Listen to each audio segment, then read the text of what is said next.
The Supreme Court is set to decide today on the appeals by presidential candidates Atiku Abubakar and Peter Obi, who are seeking to dismiss a decision by the Election Petition Court that affirmed Bola Tinubu's victory at the presidential election.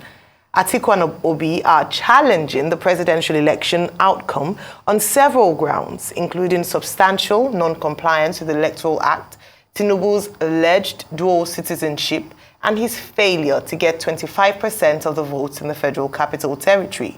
But former Vice President Atiku Abubakar will also be hoping the Supreme Court Justice Panel allows President Tinubu's Chicago State University academic records be used as evidence to prove that he was ineligible to run for president. Well, Rufai, today is literally Judgment Day. Yeah, today is literally Judgment Day, and today, definitely after this judgment, will end officially the electoral process. But the electoral process doesn't really end, because now people have a lot to say in the court of public opinion, and the electoral process actually continues in the next electoral cycle. But according to the law, after this litigation, it finally ends. So we're going to see the determination of the justices. The case is right there before them. They've set a time, they've set a date. Definitely, at some point, we'll have to link up with them in Abuja and see the full judgment. So Nigerians are waiting with bated breath. But after the judgment, then we'll get to start talking about the things that we've truly learned from this electoral process. Because this is the same electoral process that we said was going to herald a lot of things for Nigeria. But the jury is out as regards that. So we'll take our time to review when the judgment is finally delivered. We'll take our time to also to review concerning the electoral process and start to make very due advocacy. Take, for instance, Samson Toto was here the other day, and he was talking about the fact that there are many, many lapses or lacunas, as it were, that makes interpretation very nebulous. And we've been seeing that in most of the rulings. Isn't it time for us to be able to put pay to that through the legislative process? So that should be the advocacy, and that's why Nigerians should not rest, because democracy is a continuous process. Also, Mr. Atahiru Jega, Professor Atahiru Jega was here a couple of days ago, and he spoke about our electoral processes.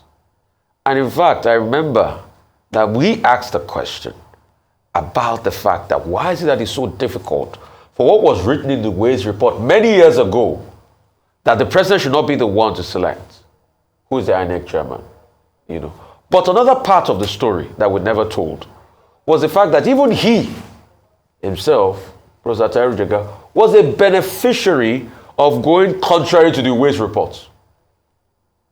Because he was brought in, because he was one of those that wrote the Ways report. But the part of the recommendations there was that the president did bring him in. So it is time for us not just to make,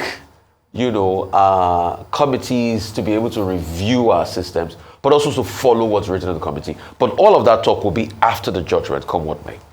Right. Okay, well, their lordships, had their appeals on Monday. And then they said they were reserving judgment till today. So as has been pointed out, today is Judgment Day. Now, in the matter involving Atiku Abubakar and the PDP, and Peter Obi and the Labour Party versus versus Bola Tinubu, INEC, and the All Progressives Congress. The Labour Party filed its appeal responding to the September 6 ruling of the Presidential Election Court on 51 grounds in a 76-page notice of appeal. The PDP has 35 grounds of appeal. And if you look at it, the lordships will have considered this. The 7-member panel led by Justice Inyang, I think it's led by Justice Inyang Kokoro. Okay, some of the other members include Justice Abba Aji, Justice Lawa Garuba, Justice Emmanuel Agim, Justice Tijani, Justice Saulawa, So today, that 7-man panel I think there's also, who else is there? Justice Garba, yes, is there. You know, so that 7-member panel is going to decide today. I think it will be, for many students of law, an interesting moment because there are specific issues that could be of interest in terms of the growth and development of our jurisprudence. And many will be interested in what their lordships will say, for example, with regard to the notorious issue of the status of the Federal Capital Territory, as defined in Section 134, Sub 1 and 2, with regard to elections. Now, the part of the appeal of the Labour Party and Mr. Obi and Waziri Atiku Abubakar is that a candidate must score 25% in a presidential election for him to have been adjudged to have won the election. You remember that it was SAN Agbakoba, Olisa Agbakoba, who first posed this question, even before the elections. So today, it will be interesting to hear from their lordships what they have to say with regard to the status of the FCT, with regard to elections within the purview of Electoral Act 2022. That will be one major issue. The second major issue will have to do with the demand by the Labour Party and Mr. Obi, by Atiku Abubakar and Waziri and the PDP, that Bola Ahmed Tinubu was not eligible in that election. The Labour Party is quoting the forfeiture, the civil forfeiture of $460,000. The PDP camp is talking about evidence, fresh evidence, that they got from a voyage of discovery from Chicago State University. Now, that's the province of private international law, also known as international civil litigation. And there are procedures. Has there been recognition? I would like to hear what their lordships will say on that. Has there been, will there be enforcement? Because recognition and enforcement are part of the key pillars of international civil litigation. When you consider the choice of law, you consider the choice of jurisdiction. So what would they say about jurisdiction? What would they say about the choice of law? Bearing in mind that the United States courts cannot dictate to Nigeria, and they made that clear. So these are some of the issues that are likely to come up. The third point that may likely come up will be the issue of non-compliance. Did INEC comply with the provisions of the Electoral Act 2022? And what constitutes compliance? What is the weight of compliance? Is it substantial compliance or is it full compliance? Yes, I guess before their lordships deliver their judgment, maybe they will take some address. But this is my view. I don't think that anything substantial is likely to change from the ruling of the Presidential Election Petition Court. If I'm wrong, we'll see it. We'll see it. I mean, the matter is before us now. Okay? And I do not think that their lordships relying on public policy, because the Supreme Court is also a court of public policy, arrive at any decision that will be contrary to public policy. Number three, I suspect, I may be wrong, that, look, the notice of appeal was served, the hearings were done on Monday, and then by Thursday they say they are ruling, which means it's probably clear to their lordships where they are going. And they will tell us where they are going in this matter today. But I absolutely agree with the point that the main direction of this is that from this entire 2023 electoral process, whether you are dealing with senatorial elections or other elections or the presidential, there are lessons to be learned. There are certain other things that we need to do. The work of strengthening, deepening the electoral framework that governs elections in Nigeria is not finished. And what are those many lessons that we can learn? That will be part of the responsibility of INEC and civil society and the legislature to say that, look, we have observed certain things, either with relation to electronic transmission, or with regard to the status of the FCT, or with regard to the overall framework itself.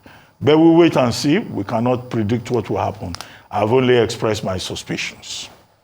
All right, well, I believe that one of today's history making, irrespective of how the judgment goes, whether in favor of the plaintiffs or in this instance, the respondents, it would be history making, because they would be defining or interpreting that controversial 25% in terms of Abuja, and that would hopefully be the final take on this, except perhaps in the future another Supreme Court ruling would overturn itself. But in this instance today would put paid to that conversation that had started even before the elections, as brought up by Mr. Agbakoba, SAN.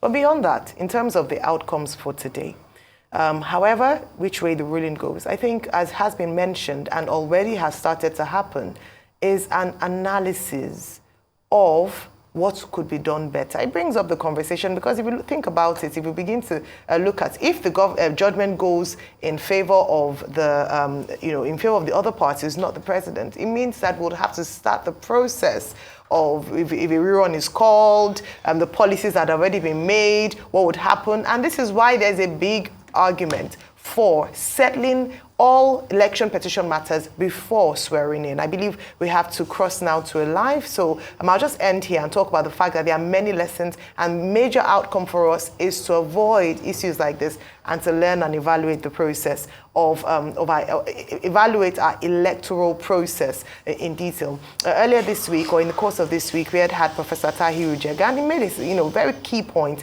when he was following his delivery of paper before the training or the recess of the House, of the legislature, and where he had talked about the fact that the president shouldn't have the powers to appoint who would become the INEC chairman. It is very difficult to have the sitting president, appoint or be part of the appointment process of the INEC chairman, and for it to be totally fair. So those are the areas we need to look at in terms of strengthening the institution.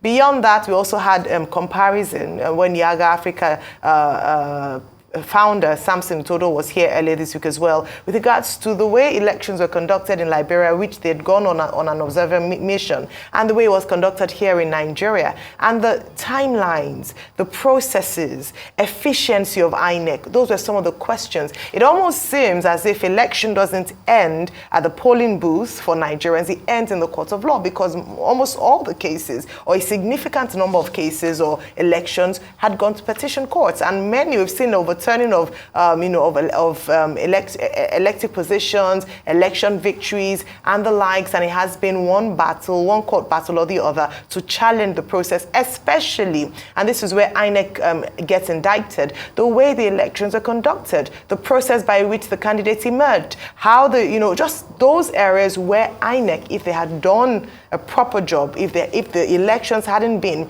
as cited by or as observed by a number of international observers and local observers, that it was marred and fraught with irregularities, perhaps, just perhaps, won't be here. So it's a big lesson for INEC. And so a few questions and obviously hopefully answers at the end of today. We're joined now by Arise legal correspondent Godfrey Eshemoge, who is at the Supreme Court. Good morning, Godfrey. Good morning.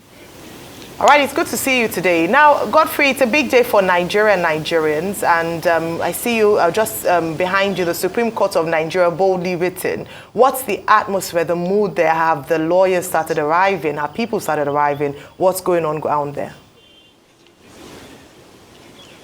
Yeah, first of all, it's a sunny Thursday morning. People have started arriving. You can see security operatives from within the premises. My cameraman, Martins, will help you establish some of the activities within this court premises at the moment. You can see some of them arriving. It's a buzz with a lot of activity. Security operatives are well positioned to make sure everything goes on smoothly.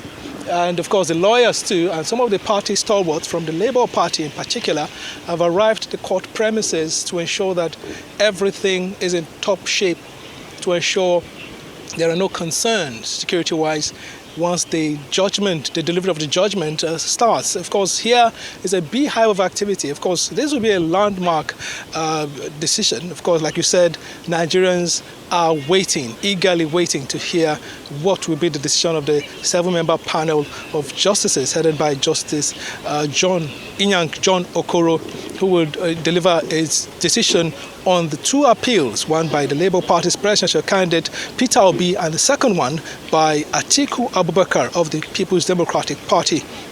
Of course, it could likely be, this can swing anyway, so that is why this is one case to watch, to know whether we were going to have a new president by the end of the day, or the current Nigerian president, Bola Ahmed Tinubu, will remain in the Aso Rock Villa. So there's a lot. The stakes are high, expectations are high, there's so much suspense here. And you can feel that too. For those of us who are here, you can feel that sense of anticipation as Nigerians await what could be a historic day in Nigeria's jurisprudence and electoral process. Well, very good to see you. I see you are even dressed for the part, as if you are one of the council. But in any case, my suspicion, I've been expressing my suspicions, is that maybe their lordships will just give their final judgment, without going into the details. So the anticipation you talk about, we may be disappointed. They may give another date when they say they will give the full details of the judgment. The Supreme Court, being the apex court and the only court that has a privilege to defer details. But in any case, what is the security situation around the apex court like this morning? What have you observed? The security situation, it's quite tight, very heavy. In fact, it's like we're having something like the National Convention or the president being expected to arrive here today. The police presence here, my cameraman will capture that again for you. This police presence here is quite heavy, if you ask me. If you like, overly too much, if you ask me. This was more like double the number of security operatives that were here to man this place when the matter was heard on the 23rd. That was on Monday. There's so much expected here today. So the security operatives have been beefed up to times 3, if you ask me, of what was the original arrangement last time around. So we're going to have a sense of this, more like displays, underscores the sense of the stakes, how high it is, because of course, this will decide an election that held on the 25th of February, today, whether I like it or not. The outcome of the presidential election will be decided today. So it's like any other election day. It's like beefing up. It's like beefing up the press, the coalition center as it is. So this is it. So security operatives are here to make sure things go smoothly without any incident. All right. So Godfrey, let's get specifics now. What time is the ruling going to start? Are the judges going to start giving the ruling? What is the timeline, for them to start? What are you hearing as feelers? Have you been able to get information as regards even some of the key political actors that are in the courtroom, that are going to be in the courtroom? Can you give us all that background gist that only you on ground there can get that we cannot get here in the studio? Well, the Supreme Court are known to start off their judgment quite early. 9 a.m. is their traditional time. So I'm not sensing that there may be a change today. So 9 a.m. is the time. And like I said, of course, the political party supporters, or stalwarts, if you like, have started arriving alongside their lawyers. So we're expecting, we're not expecting the 14-hour wait like we did when the Presidential Election Petition Court delivered its judgment sometime on the 6th of September.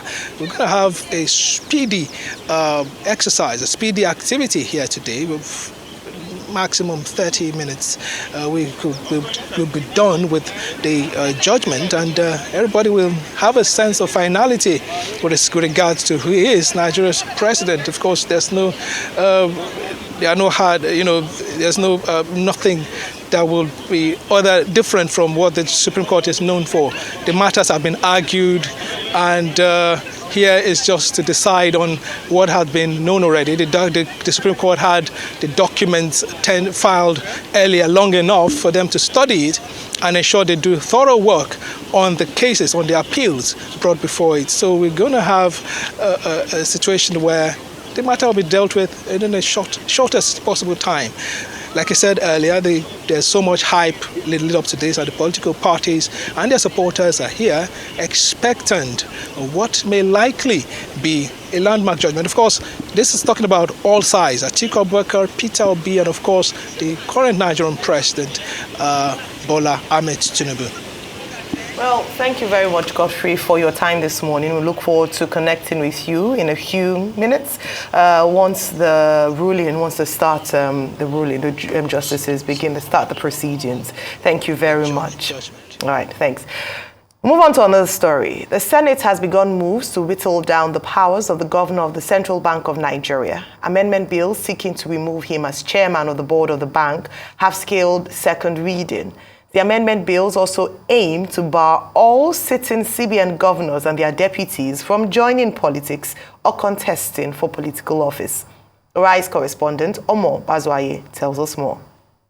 In what seems like a radical move to weaken the powers of the governor of the Central Bank of Nigeria, CBN, the Senate has initiated 2 bills aimed at separating the head of the management of the Central Bank of Nigeria from the chairman of the governing board. The current 2007 Act deposits both positions and powers in the incumbent governor. In the bill sponsored by Senator Sunday Karimi and Darlington Wokocha, the Senate wants such arrangements to give way, hoping to reform the CBN. These amendments were carefully proposed to deal with the following issues. 1, address the corporate governance and lack deficit of ethical conduct that bedeviled the central bank management over the years by separating the head of management from the head of governing board. The proposed bills also seek additional portfolios for more deputy governors, increasing the number to 6 from each of the geopolitical zones as opposed to the initial 4 positions. The most profound of the proposed changes is an amendment that completely forbids the sitting governor and his deputies from joining politics and contesting for political offices while in service. A move the lawmakers argue would eliminate conflicts of interest. I'm proposing that Section 9 be amended further, that will ban the CBN governor and his deputy from participating in politics when they are in service. Propose this bill. I listen to everyone. I think we are confusing policies for law. The behavior of the immediate past governor of the bank was not as a result of legal loopholes. It was absence of governance. And even the Senate was also unable to find the courage to assert its oversight responsibility. The amendment also provides for an additional position of a deputy governor to represent the 6 geopolitical zones in the country for robust engagement in the administration and policy of the central bank. In this country now, you cannot discount the political sensibility of our people. And so, asking for the appointment of persons in the board from geopolitical zones doesn't politicize it. In every political zone now, you can find competent persons and meritable persons that can take positions in the CBN. The central bank currently has 12 members in its board, 10 of who are members of the board's management team. The Senate wants the composition expanded to include the Auditor General of the Federation, Chairman of the Federal Inland Revenue Service, FIRS, and the Chartered Institute of Bankers for proper synergy of fiscal and monetary policies. We must make the person weaker, but make the decision stronger. Africa is safer when we have stronger institutions, with weaker personalities. But where we have stronger personalities and weaker institutions, then we will still be in the woods. The consolidated bills, which scaled second reading, were referred to the Committee on Banking, Insurance and Other Financial Matters for further legislative work. The committee has 2 weeks to revert to the Senate at plenary. Omo Bazwai, Rise News.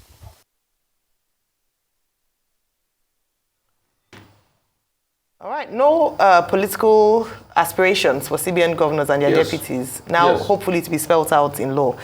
Clearly. I mean, I'm very much in support of this because we should not have that experience we had the other time. You see, when we do some things in this country, we don't know that we are creating the groundswell for anarchy. And when it happens, we start to ask questions. The CBN governor should be concerned about constantly checking the economy, monetary policy, and everything to ensure the economy runs smoothly.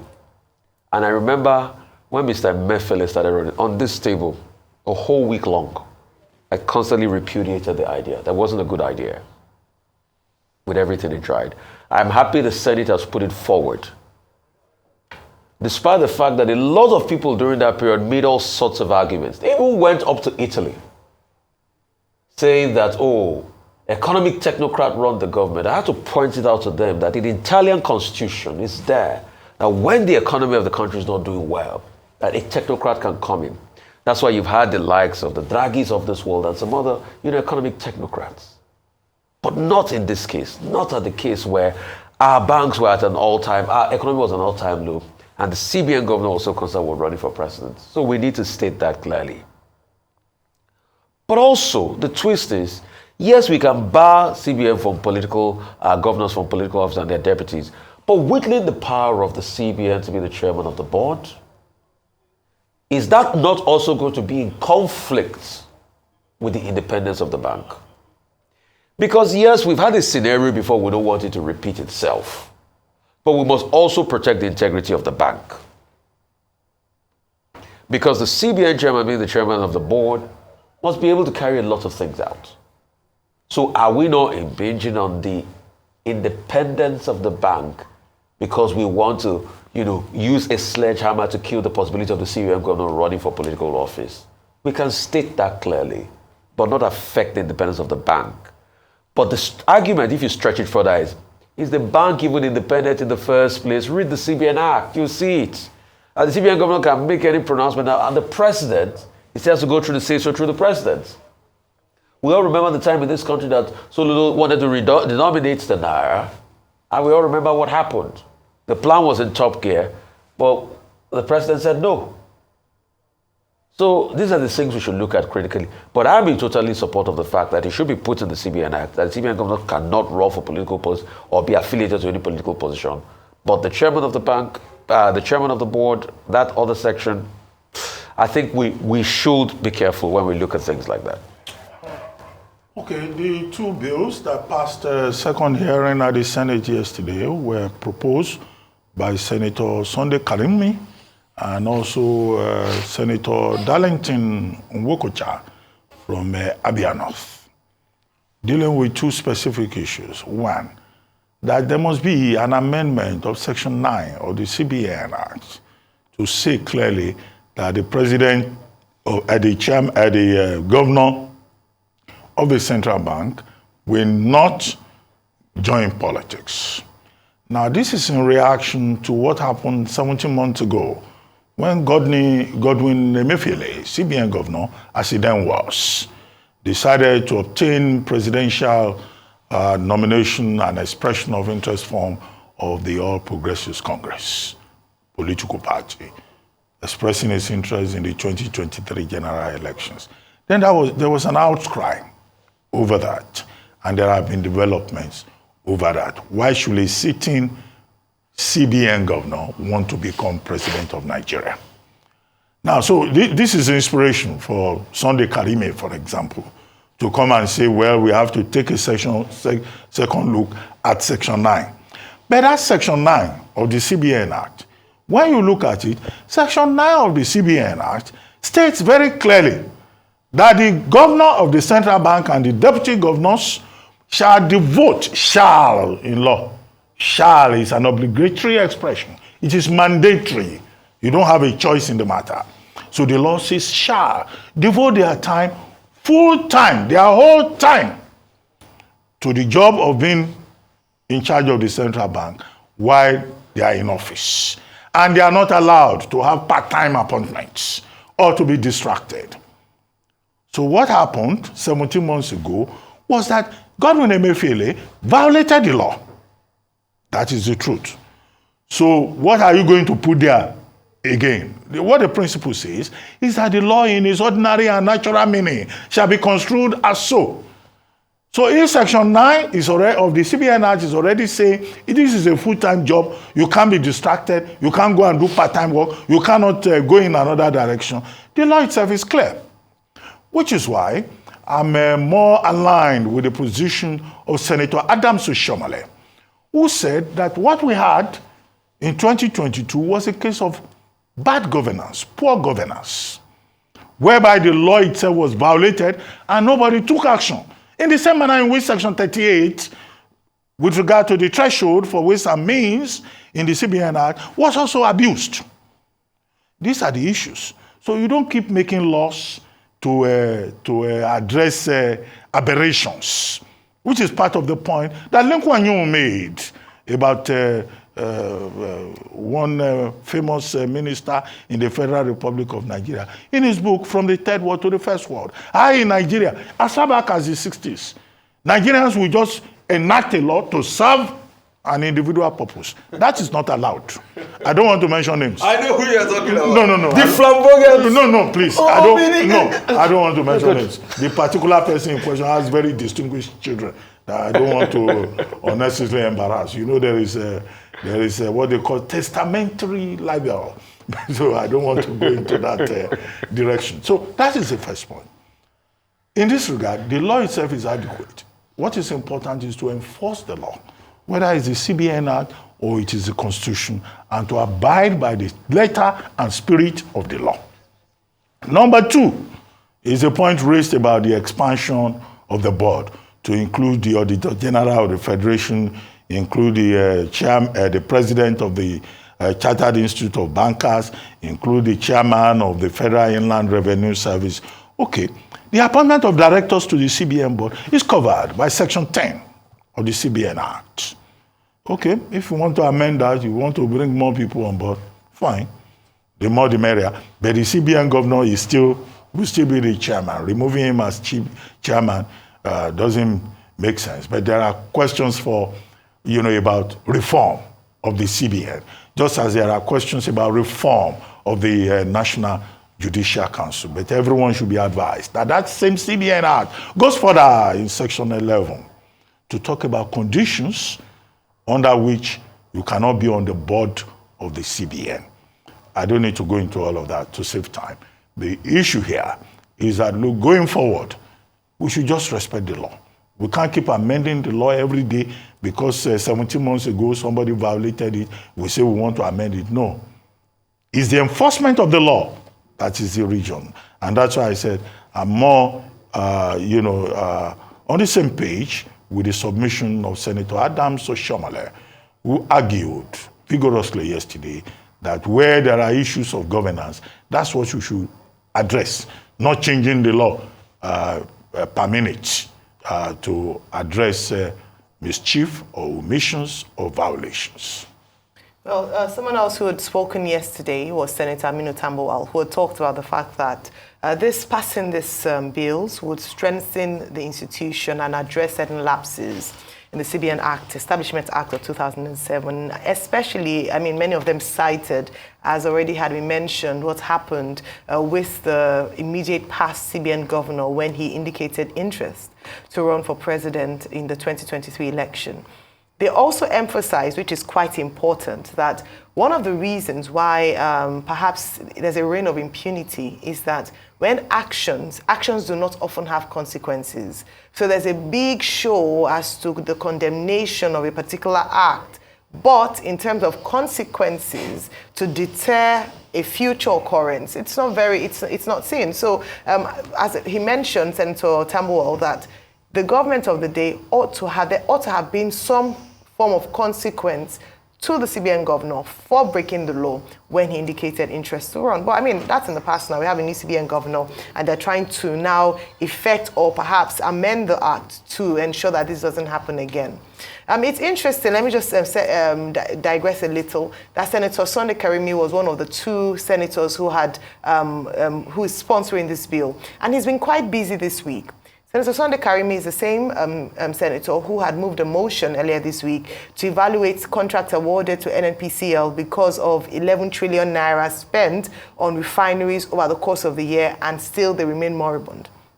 Senator Karimi was also the senator who had justified the Prado jeeps for the senators, saying that it was because the roads were bad. And now here he is, 1 week, one senator. And I mention this because when we talk about governance and system of governance, I'm hoping, as a suggestion, that we will have, as it's done in other parts of the world, a dedicated website for the runnings of the house, whereby we have. And it used to happen like that before, but there's so much money spent on technology, and technology can address these things. Each member is, there's a profile for each member where we see their activities whilst they are serving the people, because they are there on the mandate of the people, how they vote, the bills they sponsor, because there are some senators in the House who have not sponsored, or some members who've not sponsored one bill and do not sponsor a single bill in the course of their tenure, and will run for election again, and in some cases will win. Just to mention that some people have been very busy, but it's been established already in terms of the importance of strengthening the institution, and it seems that that's what we've been talking about today. First, we talked about INEC, especially during the in the course of evaluating the last election, and now we look at the CBN as an institution as well, and strengthening the institution. As a nation, and I'm sure if we look at other institutions beyond INEC and CBN, we would see that there is a need to strengthen our institutions. There are laws already in place.